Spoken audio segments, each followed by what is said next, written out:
2 ಅರಸುಗಳು 5ನೇ ಅಧ್ಯಾಯ 8ನೆಯ ವಾಕ್ಯ.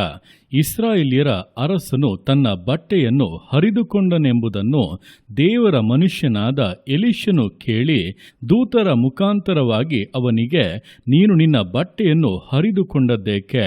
ಅವನನ್ನು ನನ್ನ ಬಳಿಗೆ ಕಳುಹಿಸು, ಇಸ್ರಾಯೇಲ್ಯರಲ್ಲಿ ಒಬ್ಬ ಪ್ರವಾದಿ ಇದ್ದಾನೆಂದು ಅವನಿಗೆ ಗೊತ್ತಾಗಲಿ ಎಂದು ಹೇಳಿ ಕಳುಹಿಸಿದನು. ಈ ವಾಕ್ಯದಲ್ಲಿ ನಾಮಾನನು ತನ್ನ ಕುಷ್ಠರೋಗವು ನೀಗುವಂತೆ ಇಸ್ರಾಯೇಲ್ ದೇಶಕ್ಕೆ ಬಂದಂಥ ಸಮಯದಲ್ಲಿ ನಡೆದಂಥ ಘಟನೆಗಳನ್ನು ವಿವರಿಸಲಾಗಿದೆ. ನೋಡುವಂಥ ಸಮಯದಲ್ಲಿ ಅರಾಮ್ಯರ ಅರಸನಿಗೆ ನಾಮಾನನೆಂಬಂಥ ಒಬ್ಬ ಸೇನಾಧಿಪತಿ ಇದ್ದನು. ಅವನು ಬಹಳ ಪರಾಕ್ರಮಶಾಲಿ. ಅವನ ಮೂಲಕವಾಗಿ ಅರಾಮ್ಯರಿಗೆ ದೊಡ್ಡ ಜಯಗಳು ಉಂಟಾಗಿದ್ದವು. ಹಾಗಾಗಿ ರಾಜನು ಅವನನ್ನು ಬಹಳವಾಗಿ ಘನಪಡಿಸುತ್ತಾ ಇದ್ದನು, ಗೌರವಿಸುತ್ತಾ ಇದ್ದನು. ಆದರೆ ನಾಮಾನನಿಗೆ ಒಂದು ರೋಗವಿತ್ತು. ಅದೇನೆಂದರೆ ಕುಷ್ಠರೋಗ. ಆ ದಿವಸಗಳಲ್ಲಿ ಕುಷ್ಠರೋಗವು ವಾಸಿಯಾಗುವುದಿಲ್ಲ. ಕುಷ್ಠರೋಗ ಬಂದಂಥವರು ಹಂತ ಹಂತವಾಗಿ ಮರಣದ ಕಡೆಗೆ ಬೇಗನೆ ಹೋಗಿಬಿಡುತ್ತಾರೆ. ಇಂತಹ ಒಂದು ಅವಸ್ಥೆಯಲ್ಲಿ ನಾಮಾನನು ಇರುವಾಗ ಅವನ ಮನೆಯಲ್ಲಿ ಕೆಲಸದವಳಾಗಿದ್ದಂಥ ಇಸ್ರೇಲ್ ದೇಶದಿಂದ ಕರೆತಂದಿದಂಥ ದಾಸಿಯಾಗಿದ್ದಂಥ ಒಬ್ಬಳು ಹುಡುಗಿ, ಯಜಮಾನನು ಇಸ್ರೇಲ್ ದೇಶದಲ್ಲಿರುವಂಥ ಎಲೀಷನೆಂಬ ಪ್ರವಾದಿಯ ಬಳಿಗೆ ಹೋಗಿದ್ದಾಗಿದ್ದರೆ ಅವನು ಇವನ ಕುಷ್ಠರೋಗದಿಂದ ಬಿಡುಗಡೆಯನ್ನ ಕೊಡುತ್ತಿದ್ದನೆಂಬುದಾಗಿ ಹೇಳುವಾಗ ನಾಮಾನನು ಆ ಹುಡುಗಿಯ ಮಾತನ್ನ ಕೇಳಿ ಅರಾಮಿಯರ ಅರಸನಿಂದ ಒಂದು ಪತ್ರವನ್ನ ಪಡೆದುಕೊಂಡು ಇಸ್ರೇಲ್ ದೇಶಕ್ಕೆ ಹೋಗುತ್ತಾ ಇದ್ದಾನೆ. ಆ ಪತ್ರವನ್ನ ಇಸ್ರೇಲ್ನ ಅರಸನ ಕೈಗೆ ಕೊಟ್ಟಾಗ ಅವನು ಆ ಪತ್ರವನ್ನ ಓದಿ, ನಾನು ಹೇಗೆ ಇವನ ಕುಷ್ಠವನ್ನ ಗುಣ ಮಾಡೋದಕ್ಕೆ ಸಾಧ್ಯ? ನಾನೇನು ದೇವರ ಎಂಬುದಾಗಿ ತನ್ನ ಬಟ್ಟೆಯನ್ನ ಹರಿದುಕೊಂಡು ಈ ಅರಸನ ಮೇಲೆ ಜಗಳವಾಡುವುದಕ್ಕೆ ಕಾರಣವನ್ನು ಹುಡುಕುತ್ತಾ ಇದ್ದಾನೆಂಬುದಾಗಿ ತಪ್ಪಾಗಿ ಅರ್ಥ ಮಾಡಿಕೊಂಡನು. ಆದರೆ ವಿಷಯವು ಎಲೀಷನ ಕಿವಿಗೆ ಬಿದ್ದಾಗ ಅವನು, ನೀನು ಬಟ್ಟೆಯನ್ನು ಹರಿದುಕೊಂಡದ್ದೇಕೆ? ಅವನನ್ನು ನನ್ನ ಬಳಿಗೆ ಕಳುಹಿಸು, ಇಸ್ರಾಯೇಲ್ನಲ್ಲಿ ಒಬ್ಬ ಪ್ರವಾದಿ ಇದ್ದಾನೆಂಬುದು ಅವನಿಗೆ ಗೊತ್ತಾಗಲಿ ಎಂಬುದಾಗಿ ಹೇಳುತ್ತಾ ಇದ್ದಾನೆ. ನೋಡುವಂತ ಸಮಯದಲ್ಲಿ ಈ ಸಂದರ್ಭದಲ್ಲಿ ನಾವು ಇಬ್ಬರು ಅರಸರನ್ನ ನೋಡಬಹುದು. ಅರಾಮಿಯರ ಅರಸನು ಹಾಗೆ ಇಸ್ರಾಯೇಲ್ನ ಅರಸನು ಇಬ್ಬರೂ ಕೂಡ ಅಧಿಕಾರ ಉಳ್ಳಂತವರು. ಇಡೀ ದೇಶದಲ್ಲಿ ಅವರು ಅಂದುಕೊಂಡದ್ದನ್ನು ಅವರು ಮಾಡಬಹುದು. ಆದರೆ ಒಬ್ಬ ವ್ಯಕ್ತಿಯನ್ನ ಗುಣ ಮಾಡುವಂತ ಶಕ್ತಿ, ಒಬ್ಬ ವ್ಯಕ್ತಿಗೆ ಪರಿಪೂರ್ಣವಾದಂತ ಆರೋಗ್ಯವನ್ನ, ಸಂತೋಷವನ್ನ, ಸಮಾಧಾನ ಕೊಡುವಂತ ಶಕ್ತಿ ಅವರಿಗೆ ಇರಲಿಲ್ಲ. ಆದರೆ ಇಸ್ರೇಲ್ ದೇಶದಲ್ಲಿ ಇದ್ದಂತ ದೇವರಿಂದ ಅಭಿಷೇಕಿಸಲ್ಪಟ್ಟು ಆತನ ಸೇವೆಯನ್ನ ಮಾಡುತ್ತಾ ಇದ್ದಂತ ಆತನ ಪ್ರವಾದಿಯಾಗಿದ್ದಂತ ಎಲೀಷನಾದರೂ ಆ ನಾಮಾನನ ಕುಷ್ಠರೋಗವು ನೀಗುವಂತೆ ಆಲೋಚನೆಗಳನ್ನು ಕೊಟ್ಟನು. ನಾಮಾನನ ಅದಕ್ಕೆ ವಿಧೇಯನಾಗುವಾಗ ನಾಮಾನನ ಕುಷ್ಠವು ಹೋಗಿ ಪೂರ್ತಿಯಾಗಿ ಗುಣವಾಗುವಂತೆ ವಿಷಯಗಳು ಬದಲಾದವು. ಅಂದರೆ ಅಧಿಕಾರಕ್ಕಿಂತ ಅಭಿಷೇಕವು ಬಹಳ ಶಕ್ತಿ ಉಳ್ಳದ್ದು, ಅಸಾಧಾರಣವಾದಂಥ ಕಾರ್ಯಗಳನ್ನ ನೆರವೇರಿಸುವಂಥದ್ದು.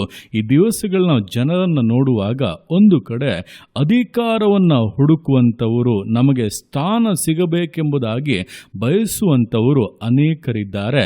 ಮತ್ತೊಂದು ಕಡೆ ಸ್ವಲ್ಪ ಸಂಖ್ಯೆಯಲ್ಲಾದರೂ ಕೂಡ ಅಭಿಷೇಕಕ್ಕಾಗಿ ಹಾತೊರೆಯುವಂಥವರು, ದೇವರ ನಿಮ್ಮ ಪವಿತ್ರಾತ್ಮನ ಪೂರ್ಣತೆಯಿಂದ ನನ್ನನ್ನು ತುಂಬಿಸಿರಿ, ವರಗಳಿಂದ ತುಂಬಿಸಿರಿ, ನಿಮ್ಮ ಅಭಿಷೇಕದ ಶಕ್ತಿ ತೋರ್ಪಡಲಿ ಎಂಬುದಾಗಿ ಪ್ರಾರ್ಥಿಸುವಂಥವರು ಕೆಲವರು ಇದ್ದಾರೆ. ನಿಜವಾಗಿ ಹೇಳಬೇಕಂದ್ರೆ ಅಂತ್ಯಕಾಲದಲ್ಲಿ ಅಧಿಕಾರಕ್ಕಿಂತ ಅಭಿಷೇಕವೇ ಪ್ರಾಮುಖ್ಯವಾದದ್ದು. ಅಭಿಷೇಕದಿಂದಲೇ ಮಹತ್ಕಾರ್ಯಗಳು ನಡೆಯುವಂಥದ್ದು.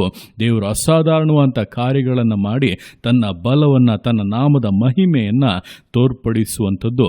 ಆದ್ದರಿಂದ ಈ ದಿವಸಗಳಲ್ಲಿ ಅಧಿಕಾರವನ್ನು ಹಿಂಬಾಲಿಸಿ ಹೋಗುವಂಥ, ಸ್ಥಾನಮಾನಗಳನ್ನು ಹಿಂಬಾಲಿಸಿ ಹೋಗುವಂಥ ಹೆಚ್ಚಿನ ಪಾಲು ಜನರ ಹಾಗೆ ನೀವು ಇರದೆ ಅಭಿಷೇಕಕ್ಕಾಗಿ ಕಾದಿದ್ದು ಅದನ್ನು ಬೇಡಿ ಅಪೇಕ್ಷಿಸಿ ಹೊಂದಿಕೊಳ್ಳಿರಿ. ಕಾಲ ವಿಳಂಬವಾದರೂ ಪರವಾಗಿಲ್ಲ, ಅಭಿಷೇಕಕ್ಕಾಗಿ ದೇವರ ಮುಂದೆ ಪ್ರಾರ್ಥಿಸಿ ಅದನ್ನು ಹೊಂದಿಕೊಳ್ಳೋದಕ್ಕೆ ನಿಮ್ಮನ್ನು ಸಮರ್ಪಿಸಿ. ಖಂಡಿತವಾಗಿ ದೇವರು ನಿಮ್ಮನ್ನು ಉಪಯೋಗಿಸುವಂಥ ವಿಧಗಳೇ ಬೇರೆಯಾಗಿರುತ್ತದೆ. ನಿಮ್ಮ ಮೂಲಕವಾಗಿ ಅಸಾಧಾರಣವಾದಂಥ ಅಧಿಕಾರಗಳು, ನಾಚಿಕೆ ಪಡುವಂಥ ಮಹತ್ ಕಾರ್ಯಗಳನ್ನು ದೇವರು ಮಾಡುತ್ತಾರೆ. ಅಂತ್ಯ ಕಾಲದ ಅಭಿಷೇಕವು ನಿಮ್ಮ ಮೂಲಕವಾಗಿ ಪ್ರಕಟವಾಗಲಿದೆ. ಆದ್ದರಿಂದ ಈ ದಿವಸಗಳಲ್ಲಿ ಅಧಿಕಾರಕ್ಕಿಂತ ಅಭಿಷೇಕವು ಬಹಳ ಶ್ರೇಷ್ಠವಾದದ್ದು. ಅದನ್ನು ಹೊಂದಿ ಜೀವಿಸುವುದಕ್ಕಾಗಿ ಪೂರ್ಣ ಸಮರ್ಪಣೆಯಿಂದ, ವಿಧೇಯತೆಯಿಂದ, ದೃಢತೆಯಿಂದ ವಿಶ್ವಾಸ ಜೀವಿತಗಳನ್ನು ಮುನ್ನಡೆಸೋಣ. ದೇವರ ಕರಗಳಲ್ಲಿ ಸಮರ್ಪಿಸಿ ಪ್ರಾರ್ಥಿಸೋಣ. ಯೇಸುವೆ ಸ್ತೋತ್ರ ರಾಜ, ಕೊಟ್ಟಂಥ ದಿವಸಕ್ಕೋಸ್ಕರ ಸ್ತೋತ್ರ ಕರ್ತನೆ. ಈ ದಿವಸ ನಿನ್ನ ಕರಗಳಲ್ಲಿ ಸಮರ್ಪಿಸ್ತಾನೆ. ಪ್ರತಿಯೊಂದು ಜೀವಿತಗಳನ್ನು ನೀನು ಆಳ್ವಿಕೆ ಮಾಡು, ಬಲಪಡಿಸು ಕರ್ತನೆ. ಅದಪ್ಪ, ನಿನ್ನ ವಾಕ್ಯದ ಮೂಲಕ ನಿನ್ನ ಮಟ್ಟಿಗೆ ಸ್ಪಷ್ಟವಾಗಿ ಮಾತನಾಡಿದೀಯ.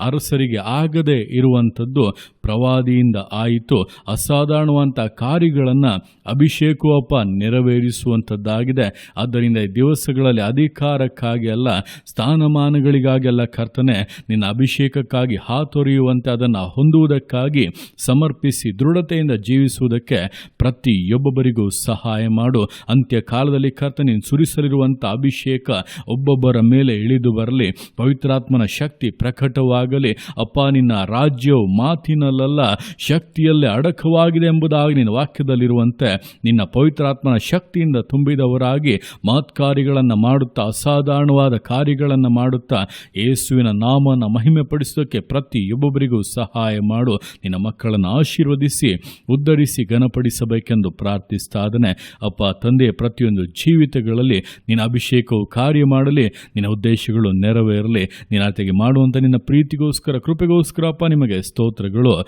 ಪ್ರತಿಯೊಂದು ಜೀವಿತಗಳನ್ನು ಅಪ್ಪ ನಿಮ್ಮ ಕರಗಳಲ್ಲಿ ಸಮರ್ಪಿಸ್ತಾದನೆ. ಆಶೀರ್ವದಿಸು, ಮಾನಿಸು, ಘನಪಡಿಸು. ಎಲ್ಲ ನಿಮ್ಮ ಕರಗಳಲ್ಲಿ ಸಮರ್ಪಿಸಿ ಎಲ್ಲ ಸ್ತುತಿಯನ್ನು ಮಾತನಿನೊಬ್ಬನಿಗೆ ಸಲ್ಲಿಸಿ ಯೇಸುವಿನ ನಾಮದಲ್ಲಿ ಬೇಡುತ್ತೇನೆ ನಮ್ಮ ತಂದೆಯೇ. ಆಮೇನ್, ಆಮೇನ್.